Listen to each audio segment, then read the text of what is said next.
حضور کی بعثت ہوئی اور حضور علیہ الصلوۃ والسلام کے بعد کوئی نبی پیدا نہیں ہو سکتا، نہ حضور کے زمانے میں کوئی نبی پیدا ہو سکتا ہے اور نہ ہی حضور علیہ الصلوۃ والسلام کے بعد کوئی نبی پیدا ہو سکتا ہے، یہ مسلمانوں کا عقیدہ ہے۔ لیکن قاسم نانوتوی صاحب اپنی کتاب کے شروع خطبہ میں لکھتے ہیں کہ بات حمد و صلات کے قبل عرض جواب یہ گزارش ہے کہ اول معنی خاتم النبیین معلوم کرنے چاہیے، سب سے پہلے خاتم النبیین کا معنی معلوم کرنا چاہیے تاکہ فہم جواب میں کچھ دقت نہ ہو۔ سو عوام کے خیال میں تو رسول اللہ صلی اللہ علیہ وآلہ وسلم کا خاتم ہونا بئی معنی ہے کہ آپ کا زمانہ انبیاء سابق کے زمانہ کے بعد اور آپ سب میں آخری نبی ہیں، مگر اہل فہم پر روشن ہوگا کہ تقدم یا تأخر زمانی میں بالذات کچھ فضیلت نہیں۔ وہ کہتے ہیں آخری نبی ہونا اور حضور کا آخر میں آنا یہ فضیلت کی بات ہی نہیں ہے، یہ عوام کا خیال ہے، حالانکہ مسلمانوں کا عقیدہ ہے کہ نبی کریم صلی اللہ علیہ وآلہ وسلم آخری نبی ہیں اور حضور علیہ الصلوۃ والسلام کے بعد کوئی نبی پیدا نہیں ہو سکتا۔ اب اسی کتاب کے صفحہ نمبر 65 پر نانوتوی صاحب لکھتے ہیں کہ بلکہ اگر بالفرض آپ کے زمانے میں بھی کہیں اور کوئی نبی ہو، جب بھی آپ کا خاتم ہونا بدستور باقی رہتا ہے۔ کہتے ہیں حضور کے زمانے میں بھی کوئی نبی ہو تو پھر بھی حضور کا خاتم ہونا بدستور باقی رہتا ہے۔ اور صفحہ نمبر 85 پر لکھتے ہیں بلکہ اگر بالفرض بعض زمانہ نبوی صلی اللہ علیہ وسلم کوئی نبی پیدا ہو تو پھر بھی خاتمیت محمدی میں کچھ فرق نہ آئے گا، نعوذ باللہ تعالی۔ حالانکہ حضور نبی کریم علیہ الصلوۃ والسلام کے بعد اگر کوئی نبی پیدا ہو تو حضور کی ختم نبوت میں فرق آئے گا، پھر حضور آخری نہیں رہیں گے، کیونکہ آخری نبی کا مطلب یہ کہ حضور کے بعد کوئی نبی پیدا نہیں ہونا۔ اگر حضور کے بعد کوئی نبی پیدا ہوتا ہے تو نبی پاک علیہ الصلوۃ والسلام پھر آخری نبی نہیں رہیں گے۔ اس لیے یہ کہنا کہ حضور کے بعد کوئی نبی پیدا ہو تو حضور کی ختم نبوت میں فرق نہیں آتا ہے۔ لہذا یہ عقیدہ رکھنا بالکل اسلامی عقیدہ نہیں ہے، بلکہ یہ غیر اسلامی عقیدہ ہے جو انہوں نے اپنی کتاب تحذیر الناس میں بیان کیا۔ اور تعجب کی بات یہ ہے کہ ان تمام عبارات کو حفظ الایمان اور جو ہے وہ تحذیر الناس کی عبارات کو محمد علی مرزا نے اپنے اس ریسرچ پیپر نمبر 2 میں اندھا دھند پیروی کے انجام میں ذکر کیا ہے اور ان عبارات کو غیر اسلامی قرار دیا۔ اب دوگلا پالیسی کا آپ اندازہ کریں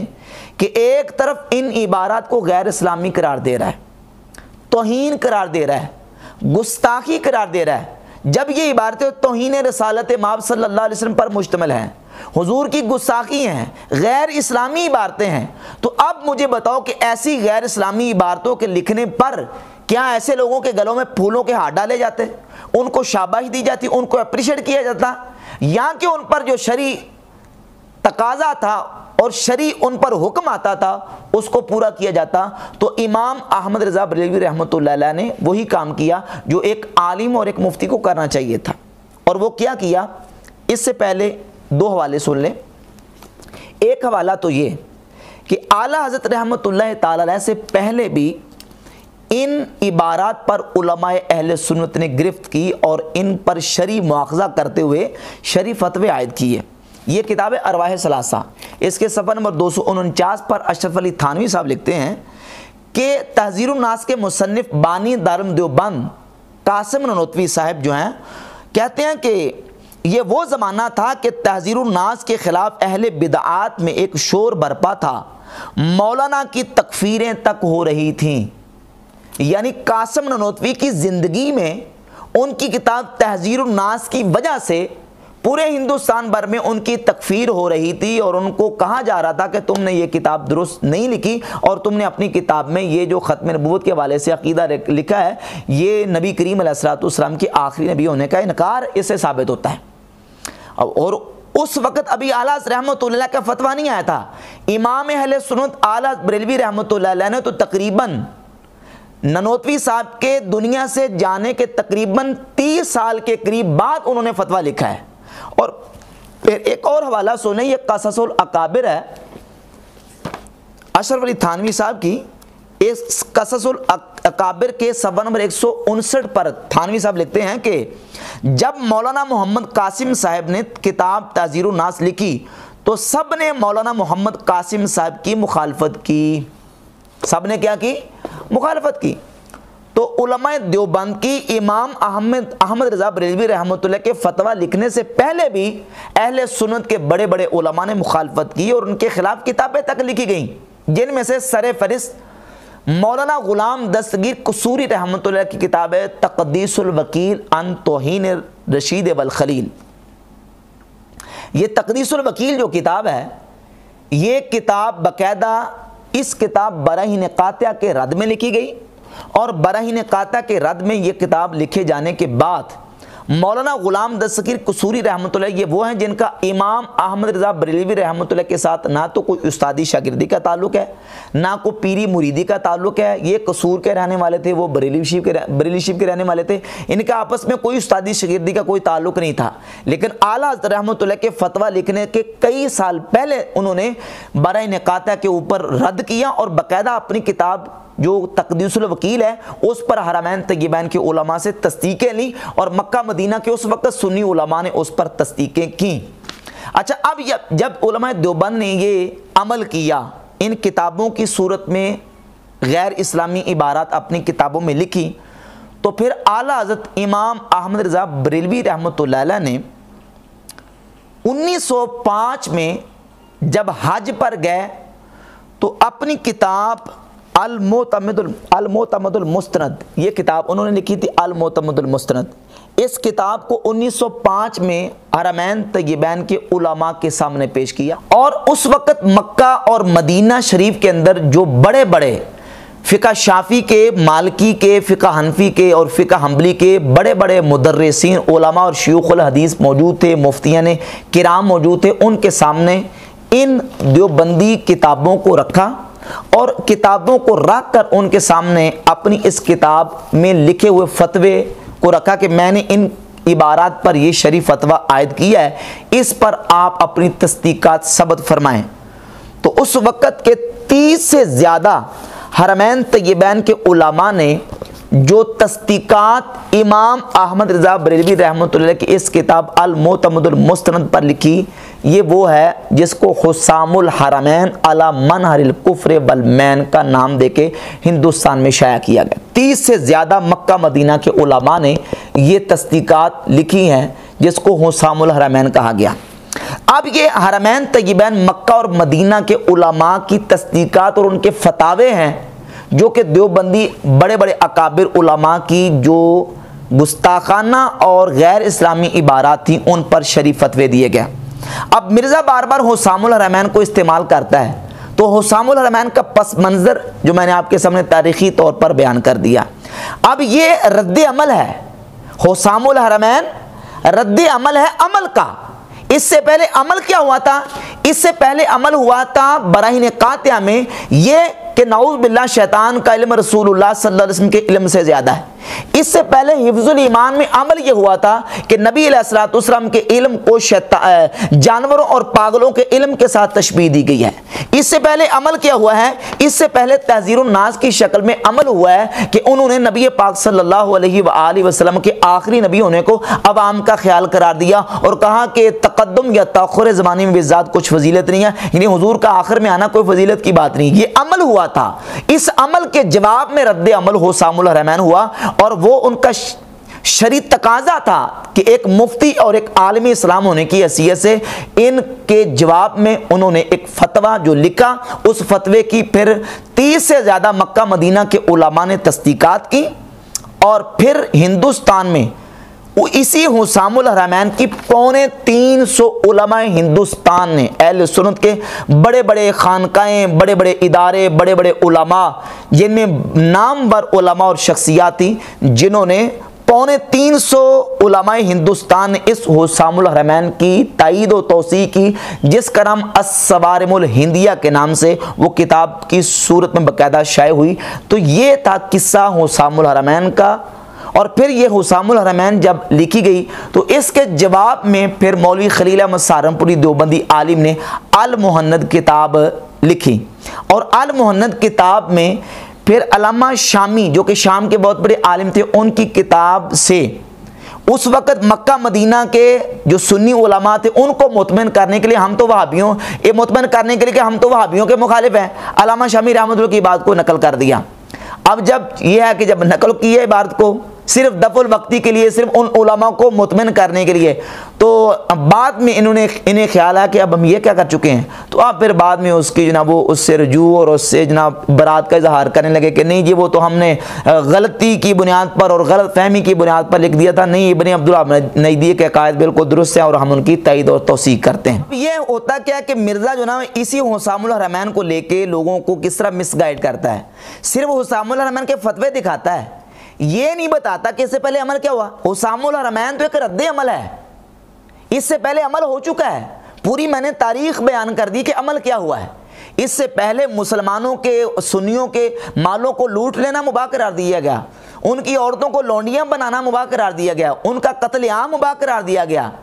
ٹھیک ہے نا، اور ان پر شرک اور کفر کے فتوے لگایا گئے۔ اور اس کتاب سے پہلے جو نا وہ حفظ الایمان کی صورت میں، براہین قاطع کی صورت میں، تعزیر الناس کی صورت میں، تقویۃ الایمان کی صورت میں نبی پاک صلی اللہ علیہ وآلہ وسلم کی ذات اقدس کی شان میں گستاخیاں بے ادبیاں کی گئی ہیں، توہین رسالت مآب صلی اللہ علیہ وآلہ وسلم کے ارتکاب کیا گیا۔ تو ان ساری عمل کے جواب میں اور رد عمل میں یہ حسام الحرمین وجود میں آئی ہے اور یہ کتاب لکھی گئی ہے۔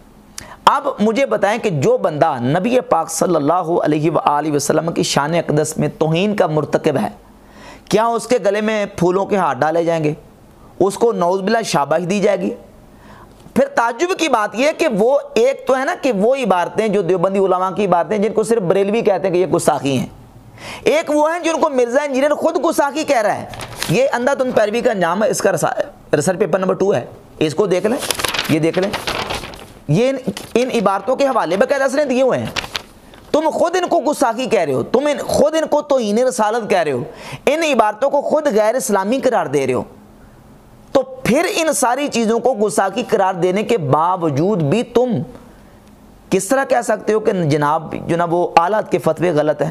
امام احمد رضا بریلوی رحمۃ اللہ نے فتوے غلط دیا، جبکہ ساری امت مسلمہ کا اس بات پر اتفاق ہے کہ جو بندہ نبی کریم علیہ الصلوۃ والسلام کی شان اقدس میں توہین اور گستاخی کرتا ہے اس کا اسلام کے ساتھ کوئی تعلق نہیں رہ سکتا۔